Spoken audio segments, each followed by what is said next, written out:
Do you feel upset, depressed, angry, anxious, or feel like your voice doesn't even really matter, or you have no control? These are questions that are more common than you may think, because mental health is so important. And why May is Mental Health Awareness Month, a time of year where we all face the mental health struggles that we and our loved ones and people we know may face.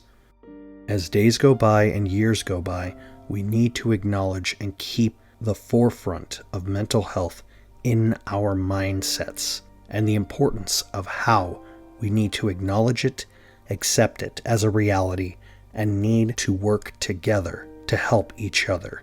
For more information, please see the links in the description below. Your voice, your emotions, and your struggles matter, and it's okay to not be okay.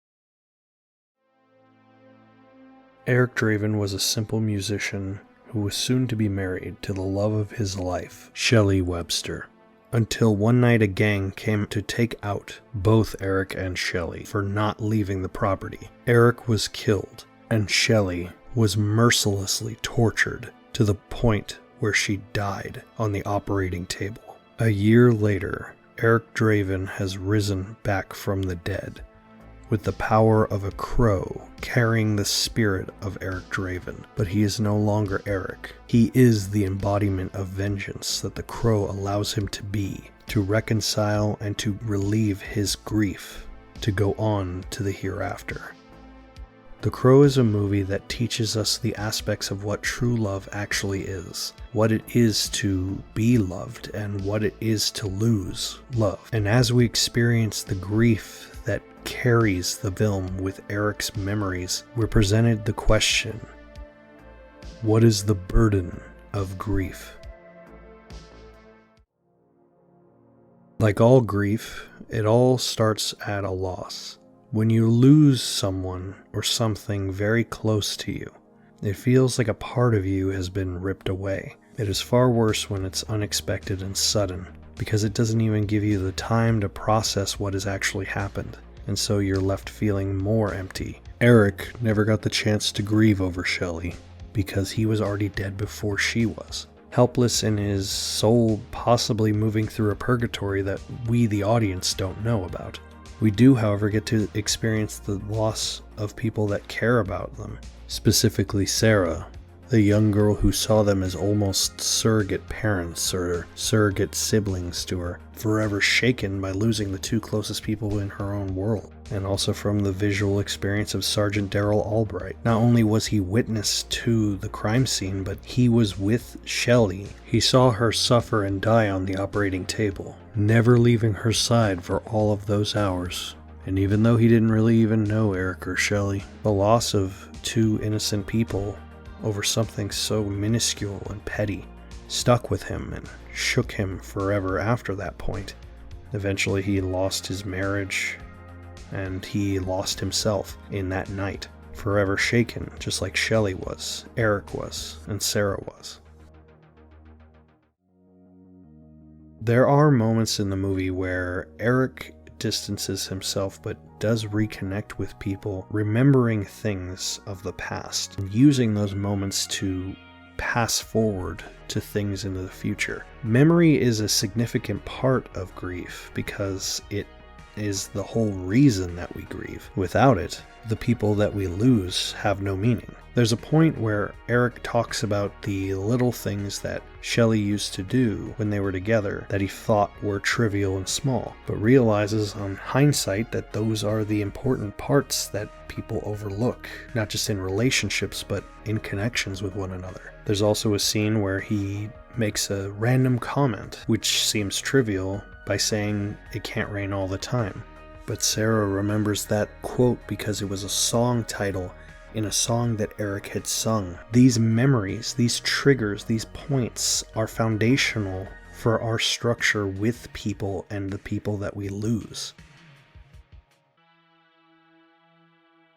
With loss and memory, there also is pain, the hardest part of grief. The pain can be of any number of factors that the irrational mind may focus on. What could I have done? Why is this my fault? What did I do wrong? Why did I deserve this? Things that are beyond our control that overwhelm us. This pain, this experience is what Eric seeks to understand and is constantly going through. Even though he's recovering from physical wounds, the mental wounds will not heal. When talking with Sergeant Albright in his home, he tells him of the night that he regrets, the night that he wish he could do more, and that he stood with Shelley all of those hours, her multiple surgeries in the attempt to save her life for hours on end. And Eric, seemingly like almost a dark angel, does not take away that pain, but shares that pain. He goes through his memories to see what Albright saw and is overwhelmed by this rush of pain, sadness, this hatred, this overwhelming emotional state of seeing someone you love in torturous pain to death. And this pain becomes a very integral part of the movie. Although set into an action film and more of a dark drama, The Crow does use this pain, grief, anger, and loss as motivation towards revenge. Eric is not seeking redemption, he's seeking vengeance. And through that vengeance, he's going after the people who do not care about the grief in which they strike. And many of us may feel that way, especially if we lose people to circumstances beyond our control. And yes, the killers in The Crow are remorseless. But make no mistake, regardless of the amount of weapons and the amount of blood and bodies that pile up because of Eric's vengeance, that pain, that suffering, that memory, that loss never really will go away. The revenge is a reciprocation, a receipt, as it were, for their grief. But it doesn't make the grief go away. Near the climax of the film, Eric starts to lose his powers. As he doesn't seek vengeance anymore, he has taken his vengeance out on those that have wronged him and Shelley.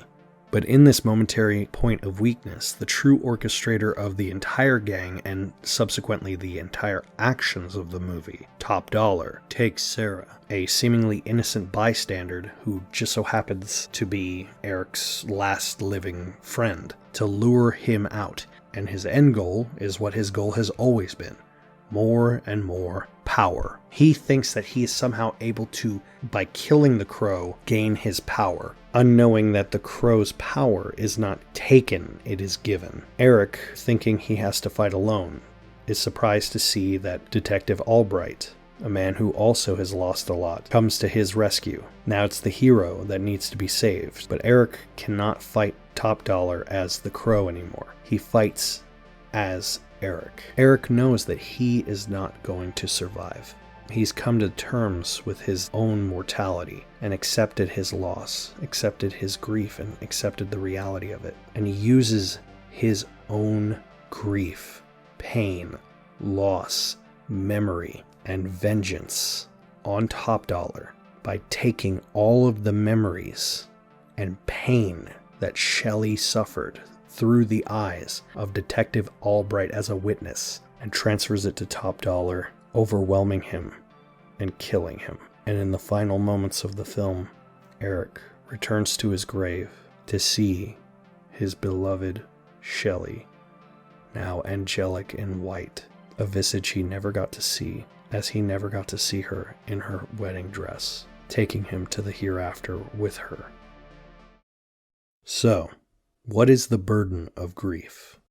Grief is an ever-changing part of who we are. How we deal with it is very similar, but also dynamically different from person to person. The loss of those we care about, the memories that we shared, even the trivial imperfections, the flaws that we experience, and the pain that we have from never getting to experience those again.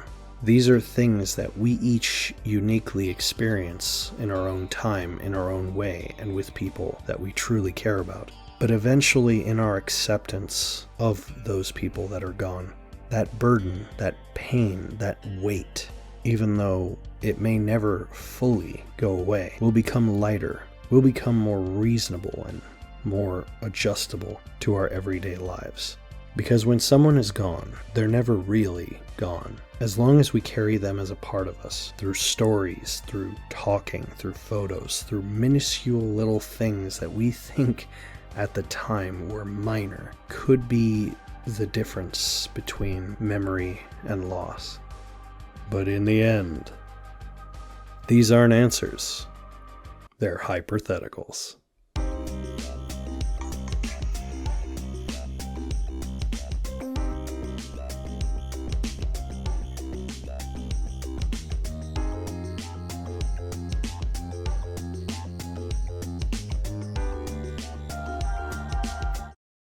As a robot, I could have lived forever.